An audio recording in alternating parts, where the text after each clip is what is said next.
ನಮಸ್ಕಾರ.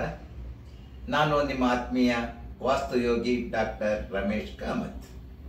ತಮಗೆಲ್ಲ ನನ್ನ ಈ ವಾಸ್ತುಲೋಕ ಕಾರ್ಯಕ್ರಮಕ್ಕೆ ಪ್ರೀತಿಪೂರ್ವಕವಾಗಿ ಆಮಂತ್ರಿಸುತ್ತೇನೆ. ನನ್ನ ಕಳೆದ ಬಾರಿ ಕಾರ್ಯಕ್ರಮಕ್ಕೆ ಸಹಸ್ರಾರು ಮಂದಿ ವೀಕ್ಷಿಸಿ ಪ್ರೋತ್ಸಾಹಿಸಿದ್ದೀರಿ. ಆ ಪ್ರೋತ್ಸಾಹ ಎಂದೆಂದಿಗೂ ಇರಲಿ. ಕಳೆದ ಬಾರಿ ತಮಗೆ ಹೇಳಿದೆ, ನಾನು ಕೇವಲ ವಾಸ್ತು ಸಲಹೆ ಮಾತ್ರ ಕೊಡೋದಿಲ್ಲ, ಅದರ ಜೊತೆಗೆ ಜನಸಾಮಾನ್ಯರಿಗೆ ವಾಸ್ತು ಪಾಠವನ್ನು ಕೂಡ ಹೇಳ್ಕೊಡ್ತಾ ಹೋಗ್ತೇನೆ ಅಂತ. ವಾಸ್ತುವನ್ನು ಕಲಿಯಬೇಕಾದ್ರೆ ಮುಖ್ಯವಾಗಿ ಗುರುವಿನ ಅನುಗ್ರಹ ಬೇಕಾಗತ್ತೆ. ನನ್ನ ಗುರುಗಳು ಭಗವಾನ್ ಸ್ವಾಮಿ ನಿತ್ಯಾನಂದರು ಅಂತ ಬಹಳ ದೊಡ್ಡ ಸಿದ್ಧಿಪುರುಷರು, ಕೇರಳದ ಕಾಂಜನಗಡದಲ್ಲಿದ್ದವರು, ನಂತರ ಮುಂಬಯಿಯ ಗಣೇಶ್ಪುರಿಯಲ್ಲಿ ವಾಸ ಮಾಡಿಕೊಂಡಿದ್ದವರು. ಬಹಳಷ್ಟು ಪವಾಡಗಳನ್ನ ಅವರು ತಮ್ಮ ಜೀವನದಲ್ಲಿ ಮಾಡಿ ತೋರಿಸಿ ಭಗವಂತನ ಇರುವಿಕೆ ಈ ಕಲಿಯುಗದಲ್ಲಿಯೂ ಕೂಡ ಇದ್ದಾನೆ ಅನ್ನೋದನ್ನ ಪ್ರತಿಪಾದಿಸಿದ್ರು. ಇವತ್ತು ನಾನು ಮಾತನಾಡೋ ಒಂದೆರಡು ಸಂಗತಿಗಳು ಇದೆ. ಅದನ್ನ ನೀವು ಅರ್ಥ ಮಾಡ್ಕೊಂಡ್ಬಿಟ್ರೆ ಹೆಜ್ಜೆಯಾಗಿ ವಾಸ್ತುಶಾಸ್ತ್ರವನ್ನ ಕಲಿಬಹುದು. ಅದ್ರ ಜೊತೆಗೇನೆ ತಾವು ಕೆಲವು ನಾನು ಏನು ವಾಸ್ತು ಸಲಹೆ ನಿಮ್ಮ ಜೀವನದಲ್ಲಿ ಅಳವಡಿಸಿಕೊಂಡಾಗ ಮನೆಯಲ್ಲಿ ಸಕಾರಾತ್ಮಕ ಶಕ್ತಿಯನ್ನ ಹೆಚ್ಚಿಸಿಕೊಳ್ಳಬಹುದು. ಜನಸಾಮಾನ್ಯರಿಗೆ ದಿಕ್ಕುಗಳ ಬಗ್ಗೆ ತಿಳ್ಕೊಳ್ಬೇಕು ಅಂತ ಹೇಳಿದ್ರೆ ಮುಖ್ಯವಾಗಿ 8 ದಿಕ್ಕುಗಳು: ಉತ್ತರ, ದಕ್ಷಿಣ, ಪೂರ್ವ, ಪಶ್ಚಿಮ. ಅದ್ರ ಜೊತೆಗೆ ಉಪದಿಕ್ಕುಗಳಿದೆ: ಈಶಾನ್ಯ,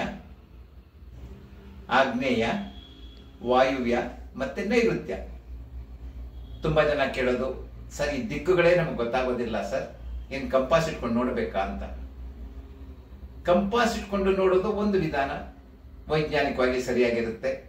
ಅದಲ್ಲದೆ ನಮ್ಮ ಸಾಮಾನ್ಯ ಬುದ್ಧಿಶಕ್ತಿಯನ್ನ ಉಪಯೋಗಿಸಿ ಕೂಡ ದಿಕ್ಕುಗಳನ್ನ ಕಂಡುಕೊಳ್ಬಹುದು. ಉದಾಹರಣೆಗೆ ಯಾರಿಗೇ ಆಗ್ಲಿ ಸೂರ್ಯನ ದಿಕ್ಕು ಗೊತ್ತಿರುತ್ತೆ. ಸೂರ್ಯ ಹುಟ್ಟೋದಕ್ಕೆ ಯಾವ್ದಪ್ಪ ಅಂತ ಹೇಳಿದ್ರೆ ಪೂರ್ವ ಅಂತ ಹೇಳ್ತಾರೆ. ಅದೊಂದು ದಿಕ್ಕು ಗೊತ್ತಾದ್ರೆ ಸಾಕು ನೋಡಿ. ಆ ಸೂರ್ಯನ ಕಡೆ ನೀವು ಮುಖ ಮಾಡಿದ್ರೆ ಅದು ಪೂರ್ವ, ಅದ್ರ ಎಡಗಡೆ ಇರುವಂತದ್ದೇ ಉತ್ತರ, ಪೂರ್ವದ ಹಿಂಭಾಗದಲ್ಲಿರುವಂತಹದ್ದು ಪಶ್ಚಿಮ, ಅದ್ರ ಬಲಗಡೆ ಇರುವಂತಹದ್ದು ನಿಮ್ಗೆ ಗೊತ್ತು, ಅದೇನೇ ದಕ್ಷಿಣ ದಿಕ್ಕು. ಇವಾಗ ಈ 8 ದಿಕ್ಕುಗಳು, ಉತ್ತರ, ದಕ್ಷಿಣ, ಪೂರ್ವ, ಪಶ್ಚಿಮ, 4 ದಿಕ್ಕು ಜೊತೆಗೆ ಉಪದಿಕ್ಕುಗಳನ್ನ ಹೇಗೆ ಗುರುತು ಮಾಡ್ಕೊಳ್ಳೋದು ಅಂತ ಹೇಳಿದ್ರೆ, ಈಶಾನ್ಯ ಪೂರ್ವ ಇದಾದ್ರೆ, ಇದು ಉತ್ತರ ಆದ್ರೆ, ಇದ್ರ ಮಧ್ಯದ ಕೋನ ಇದೆಯಲ್ಲ ಅದು ಈಶಾನ್ಯ ದಿಕ್ಕು. ಅದೇ ತರಹ ಪೂರ್ವ ದಿಕ್ಕು, ಈ ಕಡೆ ದಕ್ಷಿಣ ದಿಕ್ಕು, ಮಧ್ಯ ಇರೋ ದಿಕ್ಕು ಆಗ್ನೇಯ ದಿಕ್ಕು. ಅದೇ ತರ ನಮ್ಮ ಈಶಾನ್ಯ ದಿಕ್ಕಿನ ಎಕ್ಸಾಕ್ಟ್ಲಿ ಡಯಾಗ್ನಲಿ ಅಪೋಸಿಟ್ ಅಂತ ಹೇಳ್ತೀವಿ, ಅದು ನೈಋತ್ಯ ದಿಕ್ಕು.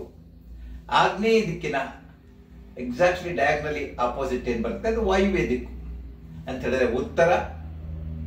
ಮತ್ತೆ ನಿಮ್ಮ ಪಶ್ಚಿಮ ದಿಕ್ಕಿನ ಮಧ್ಯ ಇರೋದು ವಾಯುವ್ಯ ದಿಕ್ಕು.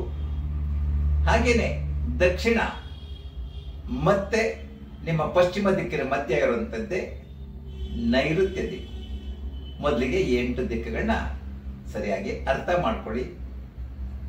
ನಂತರ ನಾನು ನಿಮಗೆ ಇದರ ಒಂದೊಂದು ದಿಕ್ಕಿನ ಬಗ್ಗೆನೂ ವಿಶೇಷವಾಗಿ ಹೇಳ್ತಾ ಬರ್ತೇನೆ. ಅದರ ಜೊತೆಗೆ ಸಂಸ್ಕಾರದ ಸಂಗತಿಗಳನ್ನು ಕೂಡ ತಮಗೆ ಹೇಳ್ತೇನೆ. ಸಂಸ್ಕಾರದ ವಿಷಯ ಬಂದಾಗ ಯಾರೇ ವಾಸ್ತುತಜ್ಞರಾಗಲಿ, ಜ್ಯೋತಿಷಕಾರರಾಗಲಿ, ಬೇರೆ ಯಾವುದೇ ಒಂದು ಆಧ್ಯಾತ್ಮಿಕ ವಿದ್ಯೆಯನ್ನ ಜನರಿಗೆ ಬೋಧಿಸುವಂತಹ ನಾವ್ಯಾರು ಗುರು ಸಮಾನರು ಅಂದ್ಕೊಳ್ತೀವಲ್ಲ, ಅವರಿಗೆ 5 ಪಂಚವಕಾರತ್ವ ಅಂತ ಗೊತ್ತಿರ್ಬೇಕಂತೆ. ಅದು ನಮ್ಮ ಸುಭಾಷಿತದಲ್ಲಿ ಹೇಳುತ್ತೆ, ಪಂಚವಕಾರತ್ವ. ಮೊದಲನೇದು ವಿದ್ಯೆ, ಎರಡನೇದು ವಿವೇಕ, ವಿದ್ಯೆ ವಿವೇಕ. ಮೂರನೇದು ವಿನಯ, 4ನೇದು ವಾಚ ಮಾತು, ಕಡೆಯದಾಗಿ ವೇಷ. ಇವೆಲ್ಲವನ್ನು ರೂಢಿಸ್ಕೊಳ್ಬೇಕಂತೆ. ವಿದ್ಯೆ ಅಂದ್ರೆ ಆ ವಿದ್ಯೆ ಬಗ್ಗೆ ಅವರಿಗೆ ಕಾಳಜಿ ಇರಬೇಕು, ಪ್ರೀತಿ ಇರಬೇಕು, ಭಕ್ತಿ ಇರಬೇಕು.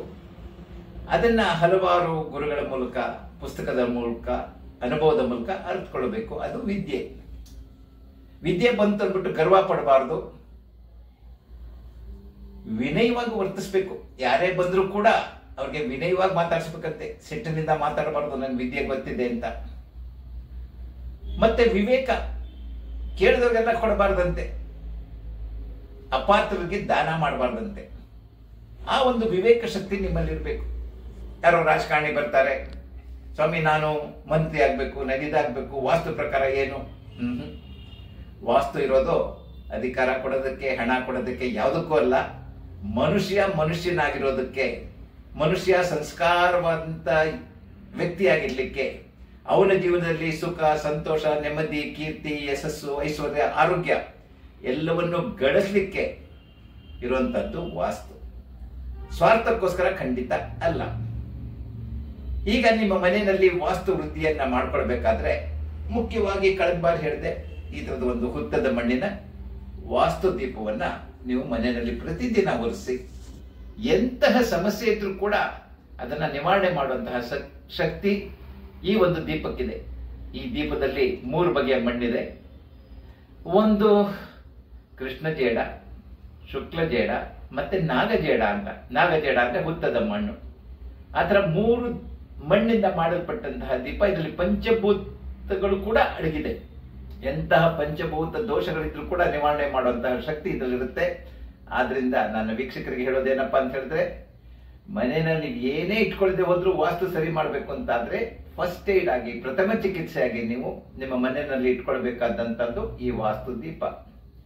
ಎರಡನೇದು, ನನ್ನ ಕಾರ್ಯಕ್ರಮ ಆರಂಭಿಸೋದಕ್ಕಿಂತ ಮುಂಚೆ ಈ ಗಂಟೆಯನ್ನು ಉಪಯೋಗಿಸಿದೆ. ಇದು ನೇಪಾಳದ ಓಂ ಗಂಟೆ ಅಂತ ಹೇಳ್ತಾರೆ. ನೋಡಿ ಎಷ್ಟು ಚೆನ್ನಾಗಿ ಓಂ ಅನ್ನೋ ಶಬ್ದ ಬರುತ್ತೆ.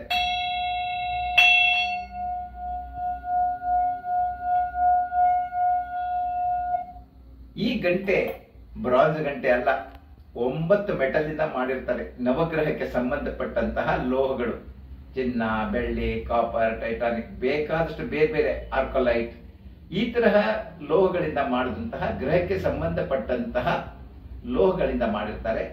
ಆವಾಗ ಅದು ಕೈನಿಂದ ಮಾಡಿರ್ತಾರೆ. ಅದರಲ್ಲಿ ಓಂ ಅನ್ನೋ ಶಬ್ದ ಉಂಟಾಗತ್ತೆ. ಮನೆ ಮುಂದೆ ನೀವು ಇಂತಹ ಗಂಟೆಯನ್ನ ಖರೀದಿಸ್ಬಿಟ್ಟು ಮನೆಯ ಮುಂದೆ ಹೊಸಲತ್ರ ನಿಂತ್ಕೊಂಡು ನೀವು ಪೂರ್ವ ದಿಕ್ಕಿಗೆ ಬೆಳಿಗ್ಗೆ 33 ಸಲ ಈ ಓಂ ಗಂಟೆಯನ್ನ ಈ ತರ ನುಡಿಸಿ, ಮನೆಯಲ್ಲಿರೋ ಸಕಾರಾತ್ಮಕ ಶಕ್ತಿಗಳೆಲ್ಲ ವೃದ್ಧಿಯಾಗತ್ತೆ.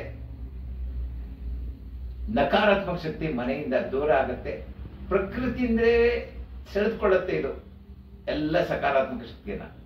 ಅದೇ ತರ ಸಂಜೆ ವೇಳೆ ಪಶ್ಚಿಮಕ್ಕೆ ಮುಖ ಮಾಡಿ, ಯಾಕಂದ್ರೆ ಸೂರ್ಯ ಆ ಸಮಯದಲ್ಲಿ ಪಶ್ಚಿಮದಲ್ಲಿ ಇರ್ತಾನೆ. ಆಗ್ಲೂ ಕೂಡ 33 ಬಾರಿ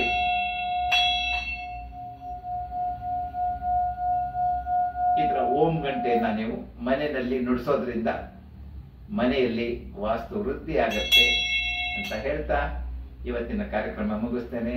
ನಮಸ್ಕಾರ.